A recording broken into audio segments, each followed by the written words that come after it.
The first big strongman contest in the UK takes place on the 29th of May to the 31st of May. It's the Gorilla Glue UK Strongest Man, and there will be crowds. Right, we often get asked what's the difference between the UK Strongest Man and Britain's Strongest Man. So Liz, give us a quick rundown of the differences so people understand. Okay, UK Strongest Man is run by Glenn Ross of Ultimate Strongman. Britain's Strongest Man is run by Giants Live, which is Darren Sadler and Colin Bryce. Giants Live is an official qualifier for World's Strongest Man. UK Strongest Man isn't. However, the benefits of UK Strongest Man is that technically anyone can get there. So they have regional qualifiers, the top guys from there go. And winning UK Strongest Man is going to get you seen by the biggest promoters. So it's a great platform to build from, isn't it? UK Strongest Man is it's a great opportunity for anyone to enter. They have regional qualifiers. I went to watch a couple of them. And it just gives anyone the chance to be seen at that top level. And a lot of guys like Gav Bilton, last year's winner, went on to World's Strongest Man. He's done Giants Live shows. So it's a real good platform to be seen. And they've got a really strong lineup of athletes this year. So we'll go through the events. We'll go through the athletes. It's an exciting show, I've got to say. It really is. It's a little bit different to a lot of the other shows we see. Yeah. Over 3 days, I've competed in the UKs before myself, and it is a brutal show. So the UKs have qualifiers all over the country. I was at the Southern qualifier last week. They have a Midlands qualifier, Northern qualifier, Scottish, Irish and Welsh qualifiers. So we've got athletes taking part in this contest from all over the UK. So there are a total of 16 athletes competing over the course of the 3 days. The first 2 days are the qualifiers. So they have 8 athletes in Group A, 8 athletes in Group B. The top guys all go through. There's an eliminator. Is it for the bottom 3? So the way it works, there's 8 guys in each group, as Liz said. They have like what they call the quarterfinals, the semi-finals and the final. So the 8 guys in Group A will battle it out over, I think it's 4 events. And then the bottom 3 placed athletes will go into the eliminator. Yeah. And then the lowest 2 placing in that, so one guy will get a chance to get through to the semi-finals. So then they have the semi-finals with 6 guys in each group. Same process, they go through the events. The bottom 3 then battle it out on an eliminator. What's really hard though is that your points do not carry over to the next day, do they? Yeah. So you could win day 1, but then you're back to square 1 on day 2, aren't you? It makes it very interesting then. Yeah. There's no going all out to get that lead in the points. Yeah, but also you can't sort of build up a big lead either, because you might smash day 1, but it's right back to from 0 day 2, which makes it interesting. It makes people have to work every day. I've always, because it's a long competition, there's a lot of events, I've always tried to do as little as possible in the heats, but you've got to do enough still. Of course. And it's getting that balance right. It's difficult. And that as the standard improves, and we're going to look at some of these groups in a minute, I think particularly one of the groups, there's no hiding places. The guys are going to have to work hard to get through. So we'll look at the groups in a second. But yeah, top 4 eventually on day 2 from each group go through to an 8-man final. And then they battle it out in the final over 5 events. Very quickly, should we go through the events? Because the UK's events are very different to a lot of competitions that you see. Quite in a really good way as well, though. It's that sort of classic strongman that we love. Yeah. The quarterfinal events then, on day 1, the first thing they're going to do is the tyre super yoke times 4. So it's just that just means there's going to be 4 lanes. Oh, okay. So it looks quite cool. You've got a proper race. It's a tyre super yoke. I believe it's about 450 kilos, which 450. is just it's around £1,000. Yeah. They're always tough bits of kit that Glenn uses in his shows, and I like the visual of a proper race between a number of athletes. Yeah, so definitely. A good way to start the contest. Next is the dumbbell medley. 2 dumbbells, 70 kilos and 110 kilos. So again, with Glenn, just to explain, when he says 2, it's head to head. Oh, okay. Okay, so anytime it's 2 or 4. I'll know next So you know for right. next time. Yeah. So it's just 1 dumbbell at a time, but starting at 70 kilos all the way up to 110 I was going to kilos. say, can you imagine 2 110 That would be kilos? That was ridiculous. going to be bloody impressive. But I think it's 5 dumbbells in total. Okay. And yeah, it's just 10 kilo jumps. Yeah. So if you can do all of them, then it's the fastest time that wins. Okay, next, I think this is rough, is the car deadlift hold. Event 3 on day 1. That's an endurance event. Obviously, it involves a tremendous amount of strength, but it's that mental strength. yeah, they're allowed straps as well, which kind of makes it worse in a way because they're going to be holding it for so much longer, aren't What I like they? about this is they're all given the same straps. Yes. So one of the sponsors, Cerberus straps, are providing the straps. All the athletes have to wear the same straps, which is good. I'm guessing it's not figure of 8 straps. It's normal. It's normal straps. Yeah. Actually, Glenn doesn't allow figure of 8s at all. That's good. Yeah, no figure of 8 straps. They'll all be using the same normal wrist straps, and they attach themselves to the bar, stand up, and it's just holding on for as long as you can. Mentally, it's draining. You feel it in your traps, your shoulders, and you know if people are fighting hard to get through to the next day, it can become a horrible event because it's a physically very taxing event. The guys that maybe can do real well in those first 2 events and get a bit of a points lead will be happier to just kind of pick up a few points, I think, on that rather than kill themselves and push to the limit. Atlas Stone's Eliminator, how do you feel about that? It's like bloody deja vu, isn't it? So 5 stones of strength. Now, Glenn's stones are hard. Obviously, I've never lifted one. It's really... When you look at Glenn's comps, it says his stones go from 100 to 160 kilos. I can promise you that 160 kilo stone is the hardest 160 kilo stone you will ever use. The diameter of it is huge, they're dusty, they're awkward. Not that many people have actually lifted it. I've seen guys that fly through stones and then they get to this one and they do really struggle. So although the weights don't seem particularly heavy compared to some shows that you may have seen before, I can promise you from experience, it's a tough set of stones. And, you know, it's just going to be a flat-out stone race between the 3 guys. Okay, fastest time wins. And the winner of that will go through to the semi-final. The bottom 2 are then eliminated from the competition. Okay, so I don't mind a straight-out race. That's fine. Day 2 has got some really cool, exciting events. It's the semi-finals. There'll be 6 guys in each group. Liz, go through the events. Event 1 is a car roll. How fun is that? You've done a car roll at Glenn's competitions, haven't you? I won the car roll at Glenn's competitions. You did. It's a fun, exciting event to watch. So are these specially adapted cars? Do they put handles on them? They do. So they'll take out all the kind of... guts. So there's nothing that's going to fly off and hurt the guys. And they attach a bar to the... so you kind of like... Yeah, it's not really a deadlift. It's more like a... For people that played rugby, it's more like a maul in like rugby where you kind of turn to your side and you're driving into the car while pulling at the same time. And then you've just got to create as much momentum as possible. You don't want to sort of do it in stages. You've got to be aggressive off the floor, get yourself under it, push it over and just keep it moving all the time. But great event. A lot of the guys won't have ever done it. Tricky to train as well. Yeah, because even a tyre flip isn't the same. So next it says a Gorilla Grip van hold. What on earth? So this is a completely new event that Glenn's put in. And there's going to be a van on a decline. Yeah. And then the athletes are going to be sort of sat down holding a rope. Oh. And they've just got to hold it for as long as possible. So it's going to be, taxing the forearms, the grip strength. It's I would prefer this than an arm over arm pull because it's just about squeezing and holding. Yeah. The guys, again, with big, strong hands, going to be good. I mean, one of the athletes doing this is Mark Felix is down to do it with his hand side. I just don't see anyone touching him. It's great to see Mark's grip challenged in a very different way. I totally agree, but I think this will suit him because having big hands on a thick rope he'll wrap his fingers around it 3 times. Yeah, the guys with smaller hands will struggle a lot more. So next then is the Cerberus sack carry. 180 kilo sack. What on earth? How are they making 180 kilo sacks? The Cerberus sacks now, they can load them up to 180 kilos. They're massive. 180 kilo sack is heavy. It's ridiculous. And it's basically like a Husafel type event. But if it's a sack, so does that mean the weight shifts around in it? They're so solidly compact that it won't really shift around. Okay. I should imagine they'll be like bear hugging it and then it's just for distance. And it's a horrible event. It's one of those, again, conditioning, mental strength, pushing yourself to the limit. It's horrible. They're going to be getting tired by this point in the contest and fighting to get to the final. So it'll be about who wants it more at this stage. And then they're having the 5 stones of strength as the eliminator again on day 2, aren't they? So the top 3 guys from the group automatically qualify. Bottom 3 guys into the eliminator. Stones head to head. Winner goes to the final. So things don't suddenly become more conventional just because it's the final, do they? It gets maybe even weirder. So next we have a truck push. 8.5 tons. 20 metres. Yeah, so exactly what it says. Just going to be behind the truck rather than in front of it. We're used to seeing people pulling trucks, standing in front with the harness.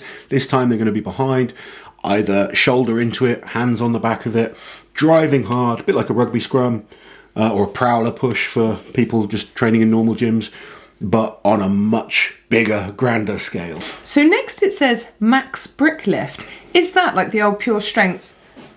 Sadly, it's not. It's not. Glenn has done the brick lift at the UK's before, actually. So I'm surprised he's called it the brick lift because he's done that. But this is a deadlift. It's a deadlift standing on a platform. It's got a handle attached to a chain, attached to a basket, essentially, with bricks in it. And they've got a deadlift. No straps. It wobbles about. It's awkward. Very difficult type of deadlift, this. But max weight deadlift event, basically. But it's an interesting one for sure. An interesting variation on a deadlift. So event 3 is the Atlas stones. How refreshing to see Atlas stones not as the last event in a competition. And it's the same stones, isn't it? It's the same stones, but they've got a heavier stone for the final. Okay. So they're 175 stone. Yeah, a little bit tougher for the final event. Rightly so. Yeah. The penultimate event is the Viking press, a motorbike Viking press, no less. Yeah, it's a Viking press. Glenn's Viking press, you've got to face away from the machine.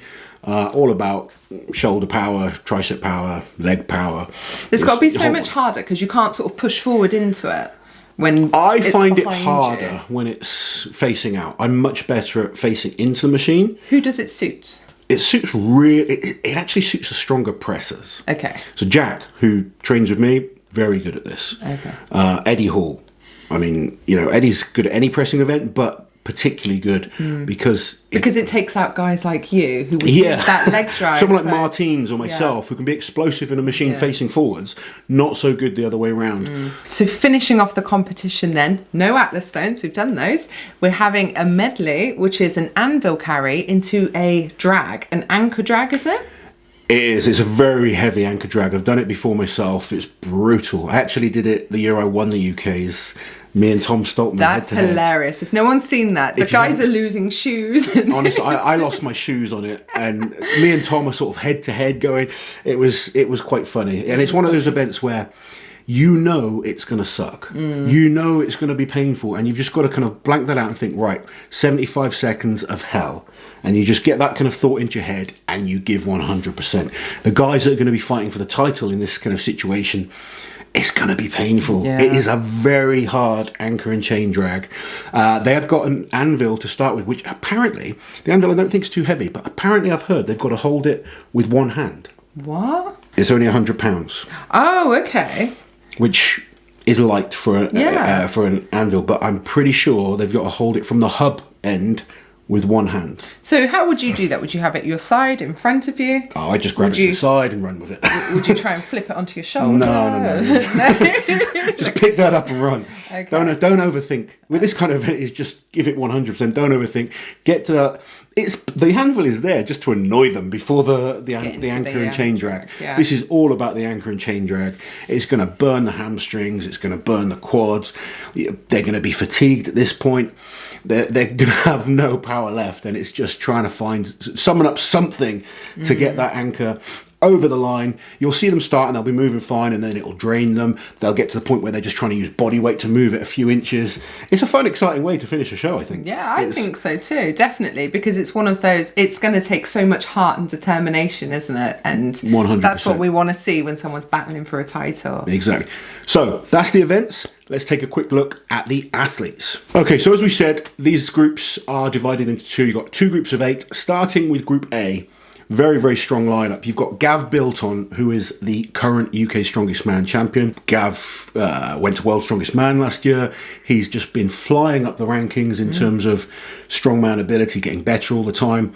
Trained with him a few weeks ago. He's looking fantastic. Monster of a man as well. He is a monster of a man. He makes everyone look small. But huge. Oh, he's just, and he's going to have a great chance of winning this show. The only interesting thing for me is a couple of these guys that are going to Worlds. This is like a week or 2 weeks before. That's an interesting thing for me, and this is a brutal competition. We'll see how they get through it. It's a risk to do before the world's strongest man if the world is your focus.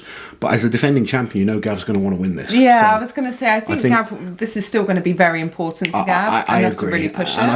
I think for Gav to really be like a challenger at Worlds, he needs another year. Yeah, I agree. So, and I think he'll know that Yeah, as well. I'm pretty sure. Yeah. The next guy, someone that's really impressed me over the last year, is Andy Black from Scotland. He won the Scottish qualifier. This guy is going to be good. He reminds me of a young Terry Hollands.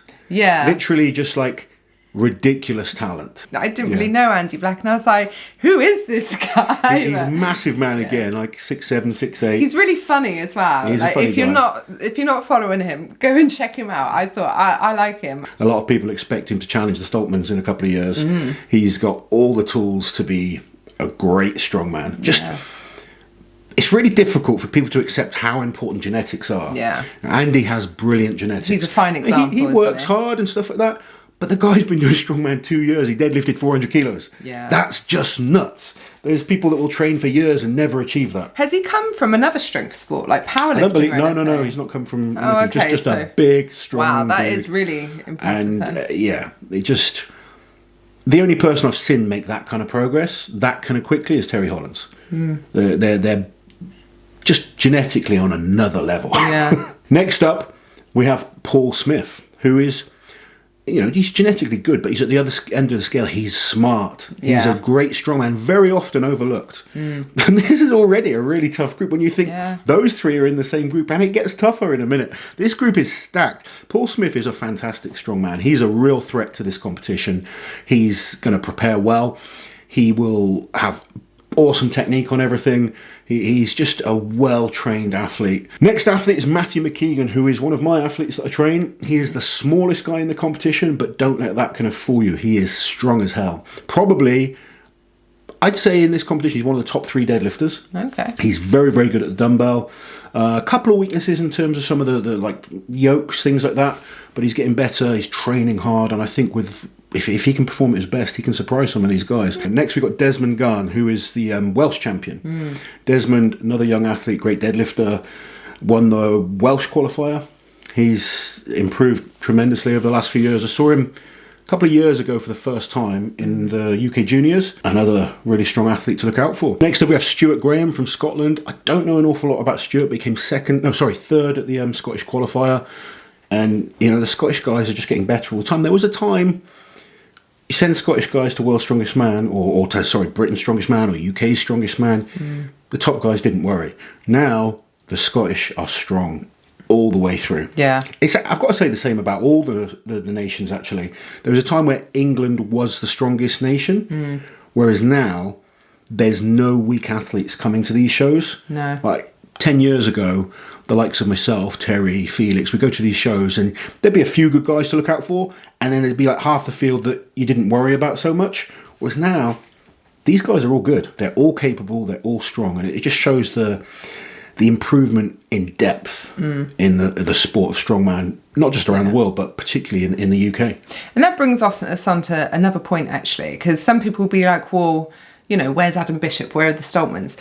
Those guys, they don't really need to do this competition because they've got those invitations, they've got that publicity, but you will still get, and you'll see some of the names coming up in a minute, and obviously yourself as well. Some guys just want to have a crack at it and take the title. Yeah. But as a rule, you don't tend to see those guys that already are competing on the world stage because they don't necessarily need to, do they? Sure. Yeah, I mean, you do have some world stage guys competing, but you tend not to find the likes of the Stoltmans, Bish, Hicksey. I mean, Hicksey has done the UKs before. I think for some of them, especially this close to Worlds, it's not worth it's a the very risk. risky show because there's so many events, so many interesting events. But I think if you're on the way up, this is a great show to get noticed. The last two guys in Group A, Chris Morgan won the Midlands qualifier, very strong shoulders. He's had a little bit of time off strongman, just got back into it recently again, and already looking super strong. Picked it up well by the looks of it. Yeah, he dominated the Midlands qualifier. He's done well at the UKs before, and just one of those guys. He's got a good, laid back attitude, just doesn't stress too much, getting better all the time. And finally, we've got Par O'Dwyer in Group A. This group is absolutely stacked. You all know how good Par is. Competed at World's Strongest Man last year. The winner of the UK Strongest Man 2018. Par's done incredible things over the last few years. A threat in any show. This is a tough group. Yeah. And you think you got to pick 4 guys to get through from that group, and some are going to be in an eliminator. Anyway, Group 2, Elizabeth. Group B. Sorry, Group B. So first up in Group B, Mr. Mark Felix. Bless him. Now, when was the last time Mark did UK Strongest Man? Last year. Oh. Last year's was behind closed doors, wasn't it? Yeah, So there wasn't people much weren't kind of able to made go, around it. and yeah, it was a bit more of a quiet affair. But so Mark is back. And how do you... I know we'll do a proper prediction video soon, but how do you fancy Mark's chances with these events? Because obviously Mark's going to World, so it has to be, calculated. I think Mark can do extremely well. Yeah. Mark's just a great strongman. And also Mark's stones are looking excellent right now, aren't they? So if he does find himself in an eliminator, which I wouldn't expect he would, but if he did... looking at that group, I don't think anyone touches Mark on stones. Mark Jeans might argue with me, but I don't think Mark Jeans beat Mark Felix on a run. Okay, so next up then is Matthew McCoy, who's the current Ireland strongest man.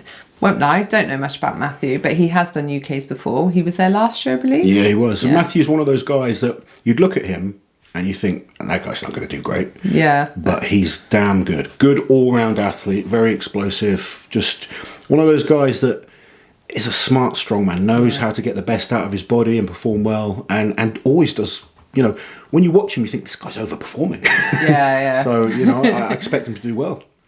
Next up then is Mark Jeans, who's representing Wales, and he placed top 3 last year, so he got an automatic invite, didn't he? He did. Along with Mark Felix and Gav Bilton. Yep. He's a very good strongman, and he has improved his all-round game over the last few years. Mark Jean's been around for a while as He well, has hasn't actually, he? yeah. He's done UK's Strongest Man a number of times, done Britain's Strongest Man before, and he actually is one of those guys that every year gets better and better. Yeah. So look out for him in this competition for sure. Next up then is Lewis Jack, who came second behind Andy Black at the Scottish qualifier. Yeah, and Lewis again really improving a lot over the last few years. Yeah. He's a training partner to one of my clients. And just watching the progress of him, he's definitely someone to look out for. Very strong lad. Next is Andrew Flynn. So he won the Southern qualifier last weekend that you were at with Jack, weren't you? To be quite honest, he dominated it. He looked like a real pro. He's not the biggest guy in the world, but just very technically sound. Great attitude. I was extremely impressed with his performance. A real dominating performance. Very, very good. Yeah. Very well trained.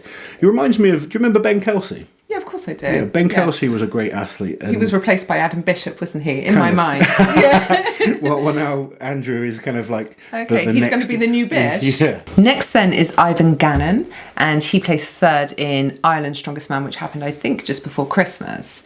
I don't know Ivan, do you? I don't know a huge amount about Ivan, but 3rd in Ireland, like I said earlier, as English athletes, you used to not worry about the other nations, but now there is no weak athletes coming to any of these big shows. So if he's qualified, he deserves to be there, and I look forward to watching him in the contest. Next then, your baby. My baby. Oh, sorry, your nephew.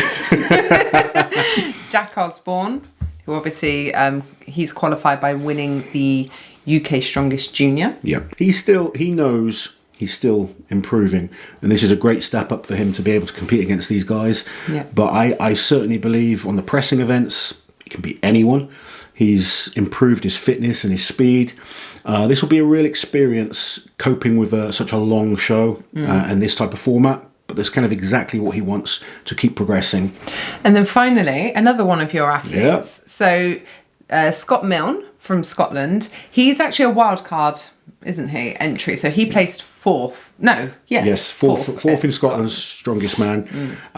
The UK's board, if you like, looked at all the qualifiers and they decided, going on who they think deserves the next spot, rather than just giving it to like the next place down, they decided to give it to who they felt was which qualifiers they felt the strongest. They thought the Scottish qualifier was the strongest qualifier, and that shows how impressive the likes of Andy Black and Lewis Jack and those guys are. So Scott has been at UKs before. He's made great progress on his pressing over the last year, and having that experience of competing there before, is really useful. So hopefully Scott can kind of stay calm. And sometimes Scott, if he's watching, worries too much what other people are doing. Yeah. He's got to focus on his own performance. When he does that, that's when he's at his best and he can do well. And Scott, if you haven't seen him, you did a recent training video with him, so you can check him out. Yeah. Tickets are available. You put a link in the description below. There's a link below. Great to see Strongman in front of crowds again. This is an outdoor event, by the way. Yeah. So this is why this is the first one with crowds. Make sure you check it out, guys. It's going to be a great show. It's a great family day out, actually, at the UK Strongman. They do a real good job of entertaining families. And I will hopefully be down watching as well.